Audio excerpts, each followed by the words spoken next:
Please please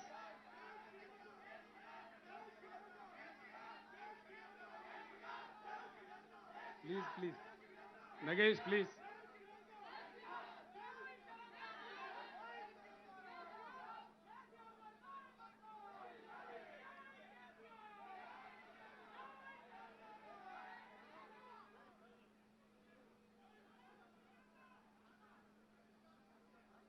Telangana కిసానోं के mic వస్తలేదా ఈడ? ఏ బాబు ఈడ మైక్ వస్తలేదా? ఏం చేస్తాను? మైక్ వస్తలేదా? ఇదడ తిప్పు, ఇదడ తిప్పు, తిరుగుతుందా? తింపు తింపు అటు తింపు. మీరు అడ్డం జరగండి ఇక. హలో అడ్డం మీరు వెనక జరగండి, జరగండి. మైక్ వస్తుంది. ఇప్పుడు వస్తుందా? ఇప్పుడు मंत्रीगण, माननीय सांसद के लिए आए हुए हमारे भाई महेंद्र सिंह टिकायत जी के बेटा और आज के किसानों का इस देश का प्रतिनिधि माननीय राकेश टिकायत जी और उनके साथी भाई, मैं आप सबका प्रणाम करता हूं।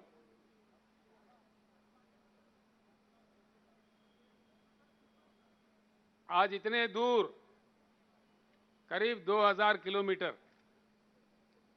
तेलंगाना राज्य के पूरे ही विधायक, पूरे ही मंत्री और किसान बंधु जो संगठन है उसके सारे ही प्रतिनिधि इतने कड़ी धूप में दिल्ली क्यों आए हैं? क्यों आना पड़ा? क्या मजबूरी थी? जैसा हमारे बालकृष्ण अभी गा रहे थे, क्या पाप किया तेलंगाना के किसानों ने? धान उगाना ही पाप था? भारत के प्रधानमंत्री नरेंद्र मोदी जी को मैं चेतावनी देना चाहता हूं कि आप चाहे किसी से भी खिलवाड़ कर सकते हो, लेकिन किसानों से नहीं। भारत का इतिहास बताता है, जहां भी कष्ट पाकर किसानों के आंखों से पानी निकले, वहां की सरकार जरूर सत्ता से बाहर निकले। ये किनकी खाओ? तेलंगाना जनता को ये आदत डालो कि टूटा हुआ राइस खाओ। ये है मर्यादा? भारत सरकार का यही नीति है?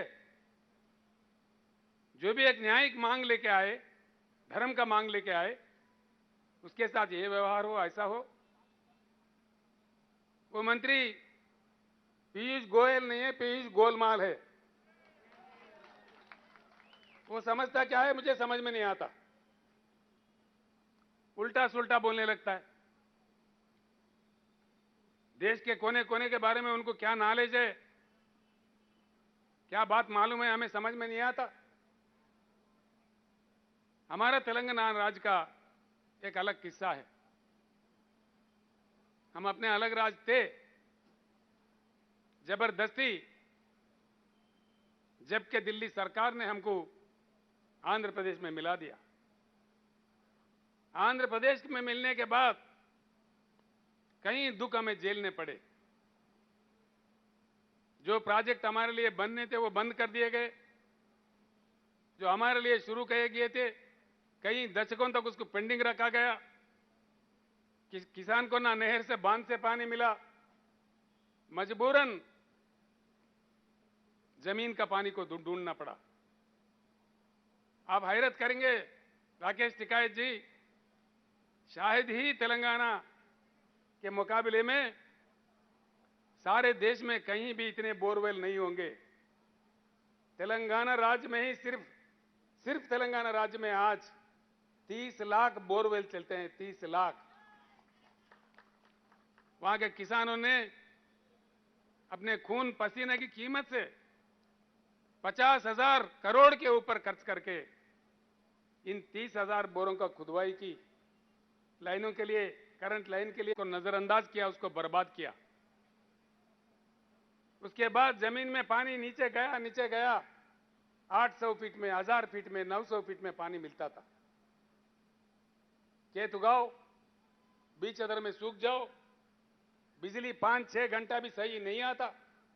अब क्या करे किसान?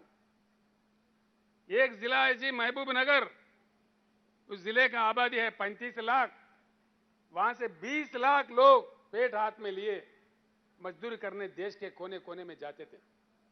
ये हमारा दुख था। किसानों के आत्महत्या हजारों की तादाद में, और किसानों के परी काम करने वाले जो दूसरे लोग होते वो भी बिछड़ गए। सारी ग्रामीण व्यवस्था में दुख ही दुख भर गया था, पूरे बिखर गए थे। तेलंगाना समाज में एक जबरदस्त शोक, उससे लेके तेलंगाना जनता 1956 से लेके 6 दशक तक अलग राज्य का मांग करते रहे।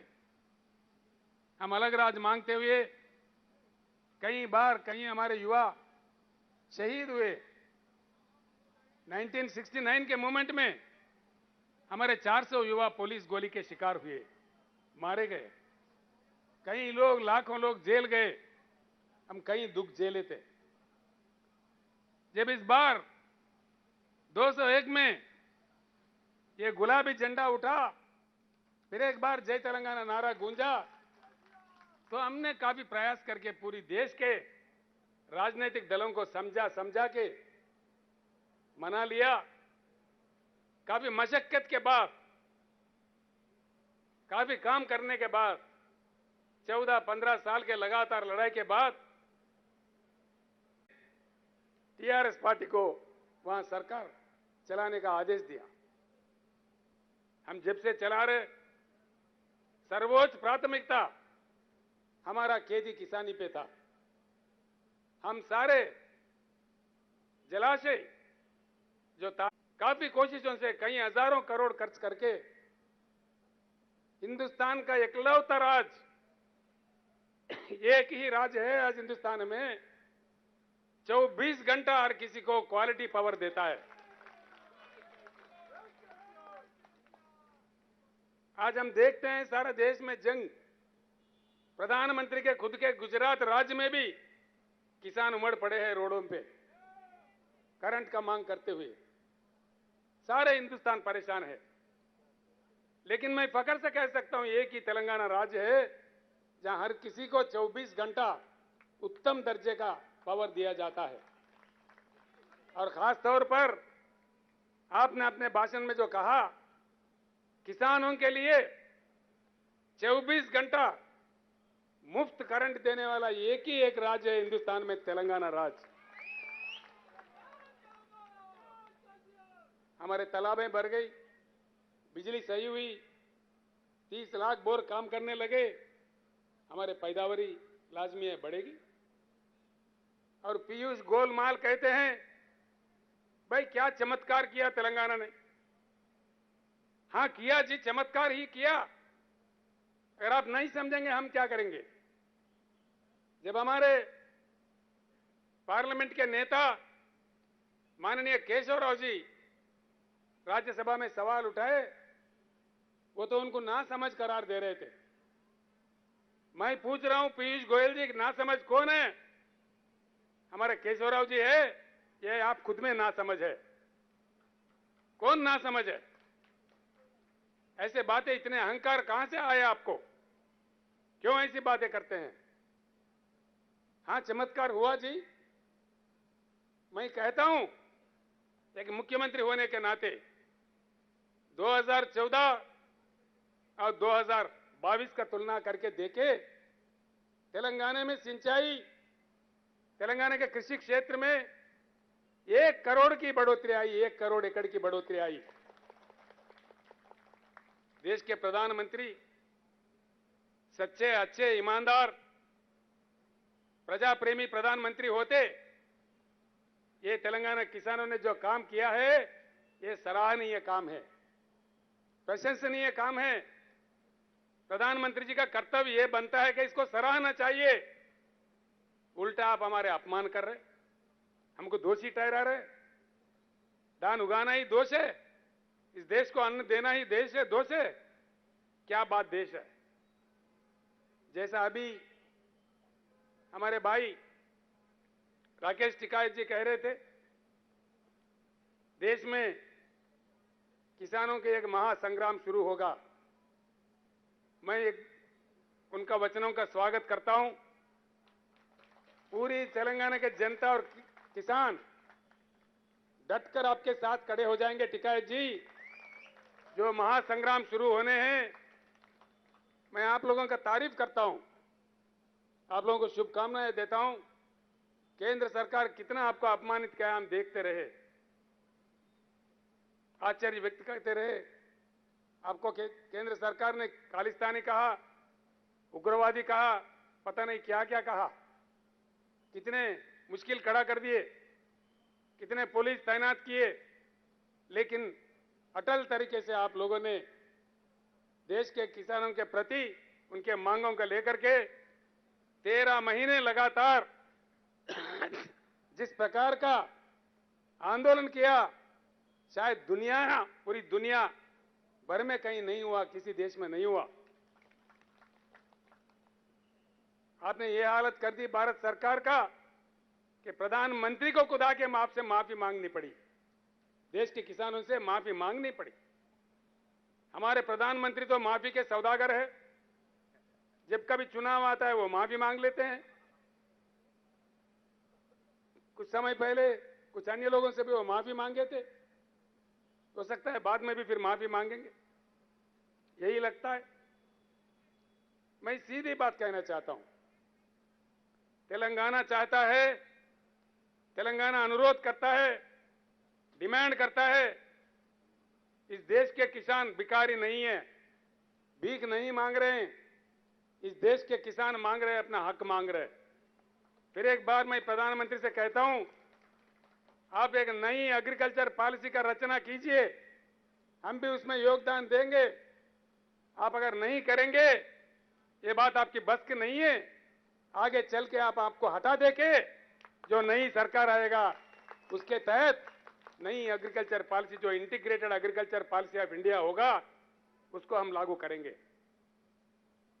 तेलंगाना जब लड़ने के लिए निकलता है, अंतिम विजय प्राप्त करने तक रुकता नहीं। राकेश जी, एक अजीब बात है, अब हमारे किसान धान उगाए, खरीदो बोले तो ये उल्टा पलटा बोलते हैं। बड़ा चमत्कार, इन्होंने कहा जी क्रॉप बदल दो। हमने किसानों को कहा भाई क्रॉप बदल दो। क्रॉप बदलाव की बात हमारे कृषि मंत्री कह रहे थे, सारे एमएलए कह रहे थे, सारे मंत्री कह रहे थे, गांव गांव में हमारे सरपंच भी कह रहे थे भैया क्रॉप बदलना चाहिए। लेकिन इन्हीं के दो आदमी, एक आदमी है केंद्र कैबिनेट में मंत्री किशन रेड्डी जी, दूसरे इनके पार्टी के अध्यक्ष, भारतीय जनता पार्टी के अध्यक्ष तेलंगाना राज्य के, कह रहे थे कि धान उगाओ, धान उगाओ, हम खरीदेंगे। उनको उचका के बहका के धान उगाने पर कह रहे थे कि उगाओ, हम खरीदेंगे, मुख्यमंत्री की बातों में आने की जरूरत नहीं है, ये उनका कहना था। है टीवी आपके पास? कहां है टीवी? चावल को, पैडी को केंद्र सरकार के द्वारा खरीदने का सिलसिला चलता है। मैं कल यही बताया, जो एग्जिस्टिंग जो क्रॉप है, जितने भी वो वाइल्ड राइस हो, रा राइस हो, केंद्र सरकार पूरा भारत सरकार खरीदने वाले है। ఒకటే ఉంది, రెండు ఉన్నాయి. ప్రతి గింజ కొట్టని చెప్పి అరుణ్ కిషన్ రెడ్డి గారు చెప్పారు, నేను చెప్పిన పండించిన ప్రతి గింజ కొనే బాధ్యత మాది. నేను మాట ఇస్తున్నాను, ముఖ్యమంత్రి మాటలని మోసపోకండి అని చెప్పి క్లియర్గా ఆరోజు చెప్పినాం. దానికి కట్టుబడినాం. ఇలా దీనికి అనుగుణంగా మా కేంద్ర మంత్రి పీయూష్ గోయల్ గారు పార్లమెంట్ లో పదవి చేశారు. దాన్ని గుర్తుంచుకోవాలి. सुना टिकायत जी, ये किशन रेड्डी साहब का टीवी का बयान है जो हमने अभी प्रदर्शित किया। वो तो कह रहे थे एक एक दाना दाना दाना हर दाना खरीदेंगे। अब किधर गए बे लापता है। गजब की बात है। सारे तेलंगाना के जनप्रतिनिधि आए दिल्ली में धरना प्रदर्शन करने। भाजपा का षड्यंत्र देखो, हैदराबाद में वो धरना कर रहे। कितने गंदी बात है। क्यों कर रहे हो भाई? किस लिए धरना कर रहे हो? शर्म करो अपने आप पे। कम से कम शर्म तो होना चाहिए।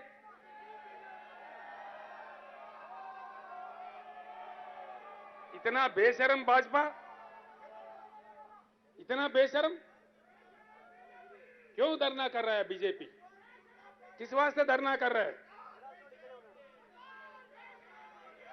मैं आज बताता हूं।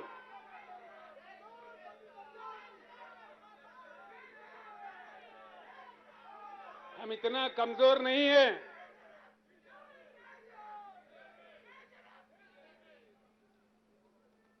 तेलंगाना सरकार इतना कमजोर भी नहीं है कि हमारे किसानों को गंगा में डकाल देंगे।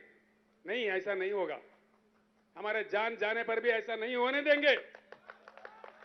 बचा लेंगे हमारे किसानों को। लेकिन सारे देश को पता चले कि इनका व्यवहार कहां कहां क्या क्या चल रहा है। किसानों के साथ इनका व्यवहार क्या है। आपने सही कहा जी, बिल्कुल। आज का जो सरकार है षड्यंत्र वाला सरकार है, जनतंत्र वाला सरकार नहीं है। इतना बड़ा केंद्र का सरकार, इतने बड़े बड़े बातें करने वाले प्रधानमंत्री, तेलंगाना एक छोटा सा राज्य है। वहां के किसान का पैदावारी दान खरीदने के लिए केंद्र सरकार के पास या धन नहीं या नरेंद्र मोदी जी का मन नहीं। क्या नहीं? धन नहीं के मन नहीं। तेलंगाना तो आपको वोट चाहिए, दान नहीं चाहिए। तेलंगाना से सीट चाहिए लेकिन दान नहीं चाहिए। यह आपका षड्यंत्र है या राजनीति है।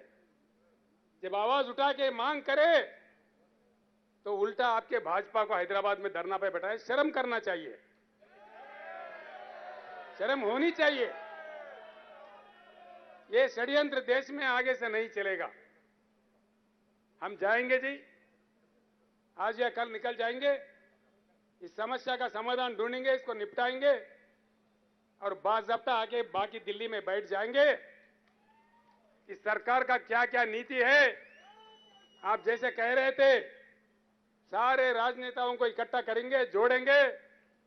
इस देश के किसानों को जब तक संवैधानिक रक्षा नहीं मिली, जब तक एमएसपी संविधान में ना आए, तब तक हम बिल्कुल आखिरी बूंद खून तक भी हम लड़ते रहेंगे। लड़ाई जारी रहेगा। हम सारे लोग, राकेश टिकैत जी, हम सारे लोग आपके साथ होंगे। जल्द से जल्द जो मुख्यमंत्री इस बात से सहमत है, जो राजनीतिक पार्टी इस बात से सहमत है, उनकी सारी सहमति से देश में एक ऐसी जलजला भूकंप पैदा करेंगे, ये पीयूष गोलमाल भागते भागते नजर आएंगे। बिल्कुल भागेंगे जी। हमने बहुत देखा जी, बहुत बड़े बड़े हिटलर चले गए, नेपोलियन चले गए, मुसोलिनी चले गए। ये क्या बात है? क्या ये 1000 साल रूल करने के लिए तोड़ी है? कोई परमानेंट है क्या? इतना अहंकार क्यों? किनकी कहो? मंत्रियों से कहते हैं कोई काम दाम नहीं है क्या? मंत्री क्यों आए? हफ्तों पर इनके दफ्तर में गए, वहां मंत्री लोगों को बिठा के 3-3 घंटा देर करके आते हैं ताकि ये चला जाए, उल्टा बदनाम उन पे लग जाए। ये इनका नीति है। सारे हमारे सांसद गए, सांसद के साथ भी यही व्यवहार। क्या ये चलेगा? ये नीति है? केंद्र सरकार चलाने का गंभीरता है? ये बात नहीं चलेगी। यही नहीं जी, कई अन्य बातें हैं जो हमारे दिल में है। सारे देश के जनता के दिल में जो आग है, हमारे दिल में भी वही आग है।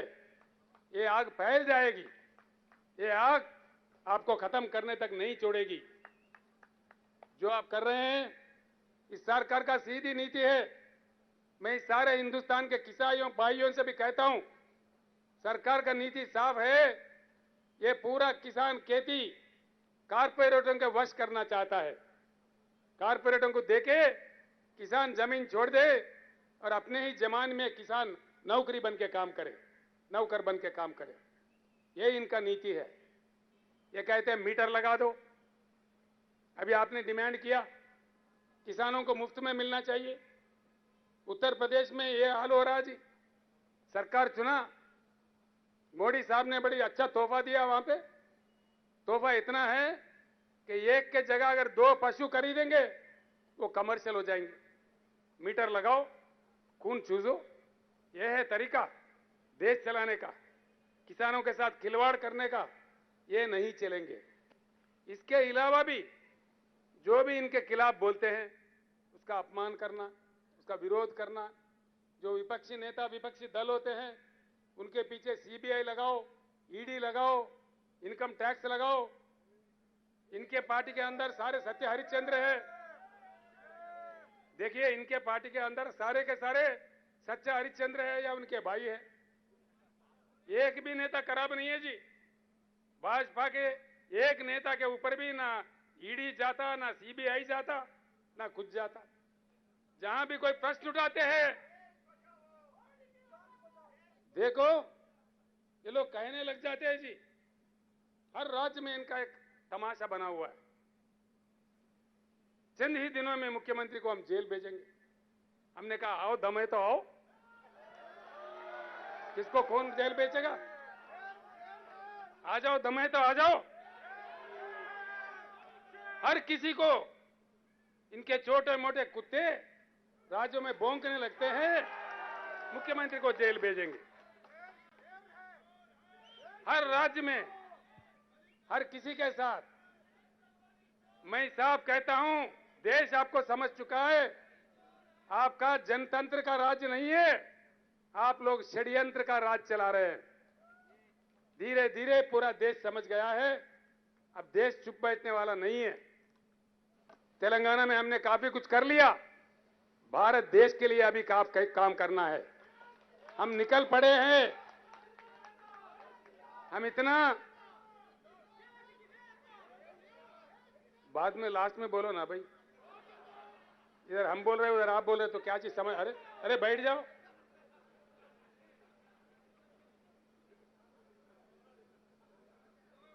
खड़ी धूप है, हम सबको जाना है, सक्षम जाना है। दान नहीं कर देंगे तेलंगाना में। किसान देख रहे हैं आपकी तरफ। नरेंद्र मोदी जी को, पीयूष गोयल जी को मैं 2 हाथ जोड़ के प्रणाम करके तेलंगाना किसानों के तरफ से अनुरोध करता हूं, जैसे सारे जगह से दान खरीद रहे हो, तेलंगाना भी दान खरीदो। 24 घंटे हम इंतजार करेंगे। क्या आपसे कोई आदेश आएगा? 24 घंटे के बाद हम फैसला लेंगे। क्या करना है हमें मालूम है। जो करना है हम करेंगे। उसके साथ बस पीछे ही पीछे आपके पीछे पड़ना है। वहां काम निपटा के अब हम निकल पड़ेंगे देश पे। अब देखिए क्या क्या होता है। बात कहां से कहां तक जाता है, किस प्रकार से ले जाया जाता है। काफी बातें हैं, अगर वो मैं बात करने लगूं तो कहेंगे भाई राजनीति करने आए कि दान का मुद्दा लेके आए। अब हम सिर्फ दान का मुद्दा पे ही बात कर रहे हैं, किसानों का मुद्दा पे ही बात कर रहे हैं। राजनीति की बात मैं वापस दिल्ली आके करूंगा, बहुत कुछ करूंगा। इनके क्या क्या षड्यंत्र है, इनके क्या क्या कथाएं हैं, सारे भांडा इनका फोड़ते हैं। किस के साथ किस प्रकार का व्यवहार इन्होंने कर रहा है, ये सारी बातें बड़ी बड़ी बातें हैं। हम वापस आके दिल्ली पूरे हमारे दोस्तों को, जो हमारे साथियों को बुला के बैठ के बात करके राष्ट्रपति चुनाव के बारे में बात करना है और इनके नीतियों के बारे में बात करना है। उन सारे चीजों का करते हैं। राकेश टिकैत जी को फिर एक बार मैं कहना चाहूंगा, आप तो लड़ते रहे, आपका पिताजी भी लड़ते रहे। जब मैं बहुत छोटा था, यूथ नेता था 1978 80s में, आपके पिताजी एक आवाज पे लाखों किसानों को बुलाते थे, किसान रैली बुलाते थे। उतने महान नेता थे हमारे महेंद्र सिंह टिकैत जी। आपने भी साबित किया, उनके सच्चे सपूत हैं आप। इसीलिए देश के किसान के साथ आप खड़े हैं। आप पे हम गर्व करते हैं, हमारा नाज है आप पे। इसलिए एक ऐसा नेता अगर हो, संघर्ष करे, उनको जाना है। एक्चुअली राकेश टिकैत जी आज उपवास में है, वो खाना भी नहीं खाते आज। हर सोमवार को उपवास रखते हैं, उनका उसूल है। लेकिन मैंने रिक्वेस्ट किया, हमारे किसान इतने दूर से आ रहे हैं, हमारे सारे जनप्रतिनिधि आ रहे, आधे घंटे के लिए आप आना। 3:15 बजे का उनका फ्लाइट है, औरंगाबाद में महाराष्ट्र में किसी संघर्ष में जाना है, किसान संघर्ष में उनको मीटिंग में जाना है, उनको भी हमें विदा भी करना है। तो इसीलिए भाइयों, आपने जो कष्ट करके इतने तो दूर आए, हमारे को यहाँ विजय प्राप्त भी हुआ, नहीं भी हुआ, कोई बात नहीं है। लेकिन देश को एक बार बताना था कि तेलंगाना किसानों का मांग क्या है, हमने वो बता दिया। बाकी प्रधानमंत्री पे छोड़ दिया।